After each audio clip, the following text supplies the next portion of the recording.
Good afternoon. Thank you so much for the invitation to come here. I also have to mention that I have a very dear friend, Terry Winnick. She and I go back to our graduate school days. We struggled through statistics and spent many hours in a computer lab. Thank you for inviting me to come out here. I'm really pleased to share with you the work that we're doing on the Columbus campus, but I also think that it's going to be increasingly important as our resources become increasingly scarce, as the environment becomes much more diverse and complicated. It will be important that we work together to share our expertise, our resources, and really have the most impact that we can from the scarce resources that we have. I also think that it will make all of us better if we work together and bring our diverse perspectives together. So I'm going to talk with you about the programs of the Office of Diversity and Inclusion, primarily. We've had a lot of changes and some recent announcements, and I'll give you those updates. But primarily, I want to give you a scope of the range of services and programs that we offer. And then I want to spend some time hearing from you. What are your priorities? What are the concerns you have? And what are some ideas that we might have where we can leverage together the things that we're doing? So with that, can you see this okay? Do we need the, is it the light, or is the light from the windows too bright? Great. Oh, well, there you go. Okay, great. So I entitled, this is a little bit awkward. I'm not going to look up there. Tell me if I'm off the slides. I entitled this presentation, What's Up with ODI? First of all, a little casual because I want this to be a conversation more than a formal presentation. But the subtitle is Leveraging Change, Staying True. As I mentioned, we have undergone a lot of change in terms of diversity and inclusion at Ohio State, and particularly on the Columbus campus. But we have not changed our mission. We've enhanced and expanded and clarified, but we have not changed our mission. So I want to talk about those things in this presentation. And we'll start with our leader, let's see, Dr. Valerie Lee. Dr. Lee is the Vice Provost for Diversity and Inclusion. And I've had questions before, so for the benefit of those who don't know, I've had the question of what is a provost, what does that mean? So the provost is the chief academic officer for Ohio State, and there is a team of vice provosts who administer different areas, and Dr. Lee's area is diversity and inclusion. And in this capacity, she heads up our office and oversees the many programs and services that we offer. She also carries the title of Chief Diversity Officer, and in this capacity serves as a chief advisor to the president and to the university. So this cuts across all of the campuses in all things that are related to diversity and inclusion. Most recently, she was appointed Vice President for Outreach and Engagement. This is all part of her plan for world domination. She's getting there very quickly. Outreach and Engagement is the office that works to get the expertise and the activities of our universities out into the communities that we serve. And a lot of the work that we're doing actually in diversity and inclusion is related to outreach and engagement. So we are very excited about this new title that she has been appointed, and we look forward to working closely with that office. But if you have questions about what that's going to look like, we don't know. This was just announced at the end of March, and it's evolving. But we do know that the two offices will have distinct identities, but we'll be working very closely together. It's also important to mention that Dr. Lee comes from the faculty. She is a professor of English, and she has chaired the Department of English and the Department of Women's Studies. She has a lot of years of working as a faculty member and working to administer directly faculty. And we think that this contributes a lot to the perspective she brings to diversity and inclusion, and we're doing some new things in response to that, so I'll mention those as well. Another big change is the move. This was also announced just recently. The diversity and inclusion offices are currently in the Office of Student Academic Services, or the building, Student Academic Services building, but we also have programs that are scattered across all of the different buildings that you see here, and actually some other locations too that won't be changing. But right now we're really scattered all across the campus, and so we will be moving into Anderson Hall. This is one of the oldest, it's a beautiful, large, historic building on our campus. It was the first union on the campus, so we're very, very excited We think that the programs and the staff will benefit from being close together, but the greatest beneficiaries will be the students. They'll be able to come and have one-stop shopping for all things diversity and inclusion related. Well, not all, but things from our office. So we're really excited about that move. We anticipate moving in December. We'll have to do some renovations to modify the space so that it can accommodate some of the special requirements that the Hale Center has, but we're very excited about that. So now the meat of my presentation. The Office of Diversity and Inclusion is probably the largest such office at any university campus, and it's among the oldest. So we are now coming up on 42 years. The office was founded largely through the efforts of Dr. Frank Hale. He passed away last year in July, and we've been dedicating all of our major events to his honor. But he really had the vision for a center that could provide this whole scope of services and support for students, and he did the groundwork, building support, getting advocates, fundraising, and getting the university on board to develop our office. It was originally called the Office of Minority Affairs. But over the years, as you know, our understandings of diversity have broadened and become more inclusive. They've become more nuanced in our understanding of what this work requires. And so our programs have developed over time, and the name Minority Affairs, we felt, was really a look backwards. It did not communicate the work that we were doing. And so we changed the name about 1.5 years ago. But our mission didn't change. So we've remained true to the mission to support and advocate for underrepresented groups. It's just we've become much more broad in our thinking about what this means.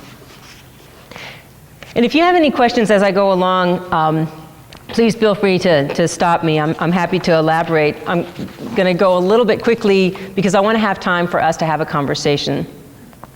So before I launch into a catalog of all the different programs and services that we have in our office, I want to give you a little bit of a framework of why we're doing this. So as you know, Ohio State is focused on eminence, so moving from excellence to eminence. And to get there, we know that we need innovation, we need to be contributing to the economic strength of our nation and of our state, and also the mission that we have to develop students' democratic thinking, their social development, their moral development. All of these are aspects of eminence that we use to measure our output. And to get there, we absolutely must have diverse thinkers. So structural diversity or compositional diversity is the most basic component of that. It's it's necessary but not sufficient. We have to have the diverse bodies there. So we have a number of different programs that start with pipelines to get all different groups who face barriers to higher education to make sure that we can support them so that they have access. Once they get to our doors, the admission is only theoretical if they don't have the financial assistance to get there. So also providing financial support for those students. And then the range of academic and social support, so these students will thrive once they are at Ohio State. When you have a healthy set of diverse students, you have to then create conditions that allow for positive interactions across groups. And that's how we benefit that's how we gain the benefits of diversity in the educational experience. So we have a number of programs and activities that are designed to create that safe space, that healthy space for this positive intellectual, academic, and social exchange among our diverse groups. And those would include our leadership development programs. We also have a number of programs designed to support scholarship and intellectual exchange through symposia and guest speakers and those kinds of activities. So all of the things that we do can be reflected here in this equation and hopefully will all lead to that outcome of eminence that we're all striving for. So I'm going to talk about some of our signature programs, the ones that are best known and have the greatest impact.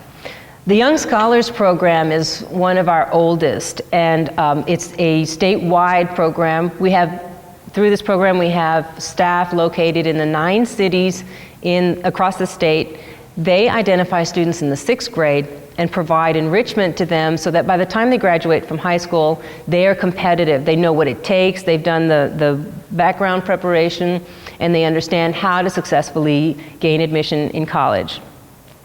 This is actually a very, very critical gateway for African Americans in the state and for urban students.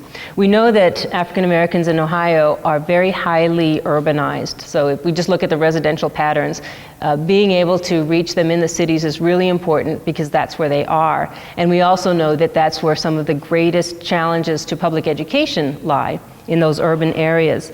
So when we look at the Young Scholars Program and the impact that it's having on access to Ohio State, we find that about 27% of African Americans who are coming from the cities to the university are coming through this door. So if this door weren't there, we would see a substantial drop in the number of students who have access.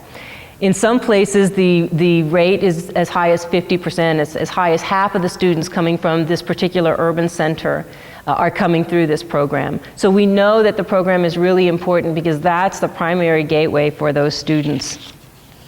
The Upward Bound program is a similar program, identifies students from the Columbus Public Schools when they're in high school and provides them with enrichment so that they are prepared to gain admission to college. The other important piece to the Young Scholars Program is that students sign a contract when they first enter the program, and if they comply with all the requirements of the program and they maintain their GPA and participate in all the activities and they gain admission to Ohio State, they have a full tuition package, multi-year package. So we're providing the academic preparation and then we're providing that financial package so that the students are successful once they get to Ohio State. Yes, we have, so for every cohort year, there are about 60 students, 60 to 80 students from 7th grade to 12th. So they're identified in the 6th grade and they start the preparation in 7th grade. Each year we graduate about 80 students, and the admission rate of those students is very high. About 85% gain admission to Ohio State. So there's a very high yield to that program. Over the lifetime of the program, we have awarded over 600 degrees to minority students. And it's not only minority students, actually, it's low income and first generation. Would the students who participated in that program be able to choose a regional campus? Yes and no. We have had students who come to the regionals and who have chosen the regionals. Now, this is a little tricky, and I probably hesitate to say it in public, but I will. We have had students who have chosen, for whatever reason, to come to a regional, but they gained admission at Columbus. Therefore, they were able to bring their financial aid package to their experience here. But there's also been some change in leadership in admissions, and these packages are all put together in collaboration with them. It's my understanding that they won't be able to do that any longer. But hold that thought, actually, because I would like to hear from you about this conversation. I think it's going to be increasingly important that we work together because more and more of the students that we serve are not going to be coming in the door at Columbus. They're going to be coming in through Mansfield and the other regionals. And I'm not sure that we're positioned to successfully respond to that. Okay. We have two emerging areas. One is community outreach and engagement. This area, the staff in this program area used to be recruiters. That's what they called themselves, and that's what they called the work that they were doing. But our office, Diversity and Inclusion, doesn't have any admissions decision-making power. We don't make policies. We were not at the table in processing admissions. So it didn't make sense that we were out recruiting. So we've redesigned the efforts and our strategies in this area. The goal is, of course, to develop diverse pipelines of students who face a lot of barriers and help them deal with those long before they get to the application process. So we're working on that front, and we're working with middle school children, with high school children. Some of the programs are sort of one-shot workshops where we go out into the communities and we bring parents together and provide them with information.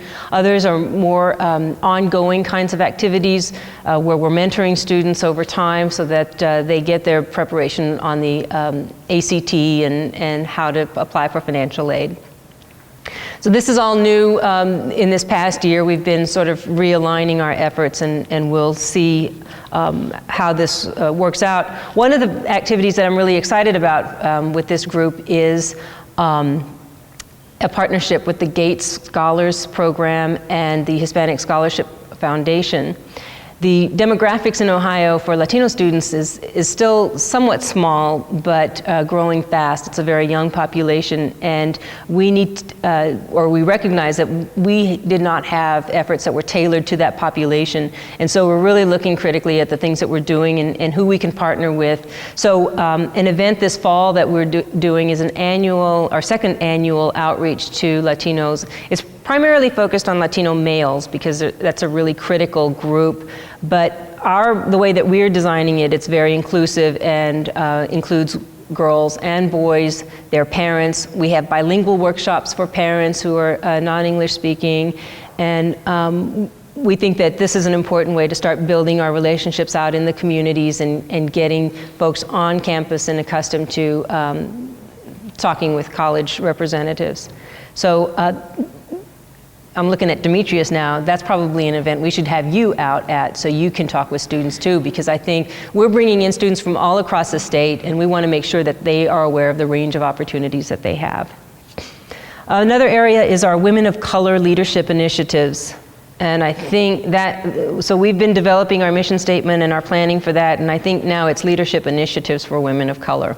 In any case, the goal there is to provide opportunities to develop our women of color undergraduate students primarily, to have them, to make sure that they fully develop all of their academic potential, that they are prepared for the transition to professional careers upon graduation, and that they fully take advantage of all the opportunities at Ohio State.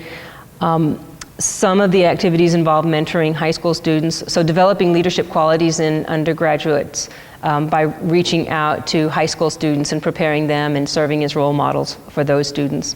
This is really developed in response to questions that we've gotten from students themselves. We know there's a retention gap for women of color and between women of color and the general population. And we've also gotten this question from friends of our office, ODI, people who have come through the offices and have looked back on their experience and have asked us to look closely at that need. Financial access, as I mentioned, of course, is really critical to student success, and the Moral Scholars Program, or MSP, is one of our signature scholarship programs. It's probably one of the largest diversity scholarship programs in the country as well. You know, Ohio State, we do everything big. The Moral Scholarship or Moral Scholars used to be known as the Minority Scholars Program, and it used to be primarily for minority students. We have, over the years, as I mentioned, expanded our definition of diversity, and what surprises a lot of folks is to know that white students are actually a large or substantial recipient group of this scholarship. I think right now about 18% of the MSP scholars are white students, low income, first generation, particularly students from Appalachia, are those students that we're targeting. So we're looking at the students who are facing barriers, financial barriers to Ohio State, and those are but students who bring diverse perspectives. And those are the students that we consider for this merit-based scholarship, though. It's not awarded on any financial need. When it comes, in order to be eligible to apply, you have to meet some criteria, some diversity criteria, but the awards are made need blind, so we're not looking at need. It's truly a merit scholarship. We also have a need-based scholarship, which is the Freshman Foundation, and that provides critical support for those students for whom college would actually be not possible without financial help. But the MSP we award about 400 scholarships every year. So it's a substantial proportion of the incoming class that received that scholarship. So then we have a whole range of tailored programs and services that target different students and their specific needs. The Access Collaborative targets students who are custodial parents, single custodial parents. They're mostly women. Occasionally we have men, but most of the recipients of those services are women who have children, and we provide assistance for housing and childcare. But one of the really important aspects of that program is that the students are networked together. So they have support from one another, from other students who understand the kinds of challenges that they face in trying to be a student and a parent. And they also have a physical location where they can come together and sort of work out arrangements for childcare and that sort of thing. So they're doing some really good work, and the women who are beneficiaries of these services are also participating as mentors for high school students who are pregnant, to remind them that college is possible and to do some mentoring for those students. We have a range of programs under academic advancement services that provide a scope of activities. These are primarily targeted to ODI scholars, so students who are receiving some sort of scholarship or have some affiliation with our office already. And there's a bridge program to prepare students before they get to Ohio State, so that they have their study skills and their networking and they understand expectations. The MAP program helps with it provides holistic retention counseling, and that's counseling with a little c, but the idea behind this counseling is to make sure that the students are networked with our office, that the students understand the range of resources that are available to them, and that somebody's watching their progress so that we can intervene early if they have some concerns.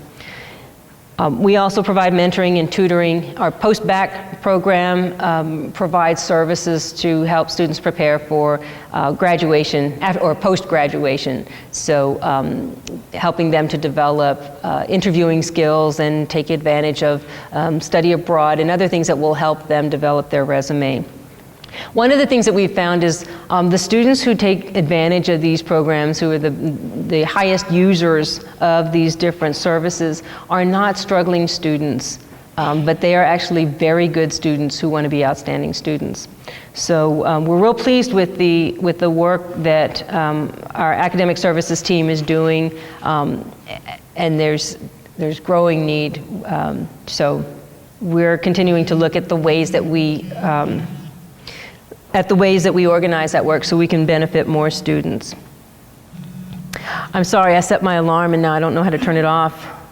Okay, so I'll kind of wrap this up. The Todd Bell Center actually is fairly new. It's been growing over the past 5 years, but this program has received a lot of national recognition for the work that they're doing to benefit African American males. As you likely know, we are, as a nation, in a critical place in terms of the education of African American males and their academic achievement. At Ohio State, incredibly, African American males have nearly closed the gap in terms of retention with the general student population. And I would argue it's largely because of the work of the Bell Center. They do a great deal of mentoring and peer support. They bring in speakers and network the students together and then just raise the expectations. We expect excellence and we will be close to you, so whatever you need, we're gonna find a way to get it to you. So they're doing really good work and getting lots of national attention for that. LASER is sort of an emerging program, and this is targeting Latino studies. LASER provides a lot of programming to bring students and faculty together outside of the classroom so that they can network and they can really develop their relationships and their interactions with the curriculum and with culture and identity concerns that are related to Latino and Latin American studies. And then we have a range of special programs, and I think, Demetrius, you're on the committee for the National Conference on Diversity, Race, and Learning to organize participation. That's a really great opportunity to connect with others at Ohio State and also in the region who are thinking about diversity and developing new practices. So if you can attend, I encourage you to get with Demetrius. In fact, I have some folders here, and there is a flyer, an announcement about that, the upcoming conference. Our keynote speaker is Dr. Freeman Hrabowski, who is president at University of Maryland, Baltimore County. And he is phenomenal, has done a great deal of work and achieved a lot in terms of STEM education for African Americans and students of color in general. So he's a dynamic speaker, and I hope that you have an opportunity to hear him. We also offer an important conference, and I see I left off the last part of that. It's multiple perspectives on disability studies. We bring together policymakers at national level, local and state level. We bring together intellectuals and academics and people on the ground who are actually doing services, and really looking across disciplines, looking across praxis and theory at all issues related to diversity studies. And we have a nice endowment that offsets the cost of that. So it's a really good opportunity if you're interested to do some serious networking. That's coming up, and I also have information there in the packets. And then we're doing a good deal of work with graduate education to help with recruitment and to do some orientation so that our students are successful. And we have a career fair for undergraduates that has been so successful that we've been asked by the university we targeted primarily students of color, and now we've had to expand it, leverage it up, scale up so that this career fair is available to all students at the university. It's been just wildly successful. I mentioned the Hale Center. You may be familiar with some of the signature programs of the Hale Center. I'll just mention two. We have an important MLK celebration each year that brings in hundreds of people from the communities to the campus, and we celebrate together the legacy of Martin Luther King. But it's just an important way to open our doors on the campus and make people in the community feel that this is their campus as well. Our annual Thanksgiving dinner is a huge event with international affairs. We serve Thanksgiving dinner to, I lose count now, but it's well over 1,000. Many of the international members of our community who can't go home for Thanksgiving come and find a lot of fellowship there. Okay, and the last thing I'll talk about. So I mentioned Dr. Lee comes from the faculty side of the house. So we've developed a number of programs to support research and academic activities that are devoted to diversity. And these are not, they're not targeted to underrepresented groups in terms of who's eligible for these, but these resources are available all across the university to host symposia and speakers to support research activities that are based on or that take diversity themes. So we're building, what we'd like to do is really raise the profile and the respect for scholarship that's looking at diversity, and provide some resources for those who may not have ready access to resources in new and emerging topical areas. So those are the programs. We're reaching from middle school, grade school in some cases, all the way through faculty, and we're serving the students that have been traditionally underrepresented, as well as programs that are targeting all the members of our campus. And the idea is to support interaction and healthy exchange of ideas.